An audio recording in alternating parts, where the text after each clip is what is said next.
Guys, मी Prajakta आयएच friend education पुणेमधून. तर आत्ताच झालेल्या नीटच्या एक्झाममधून आपल्याला असं समजतंय की मुलांना नीटची एक्झाम ही खूप अवघड गेलेली आहे. का तर फिजिक्स आणि बायोलॉजीचे जे क्वेश्चन होते ते खूप डिफिकल्ट होते, ज्यामुळे मुलांना असं वाटते की त्यांचा स्कोर कमी होऊ शकतो.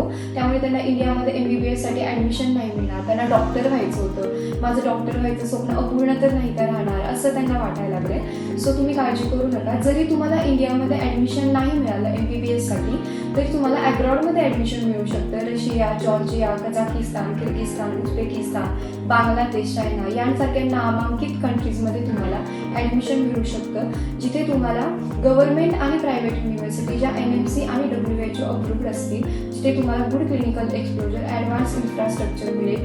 FMG पासिंग रेशो जो असेल त्या युनिव्हर्सिटीचा तोही बेस्ट असेल आणि हे सगळं तुम्हाला मिळून जाणार आहे अफोर्डेबल बजेटमध्ये. तर आत्ताच आमच्याशी संपर्क करा. आमचे कॉन्टॅक्ट डिटेल आणि ॲड्रेस तुम्हाला कॅप्शनमध्ये मेन्शन केलेला आहे. आम्ही तुम्हाला मदत करू तुमचं स्वप्न पूर्ण करण्यासाठी विथ 6 years सपोर्ट्स. थँक्यू.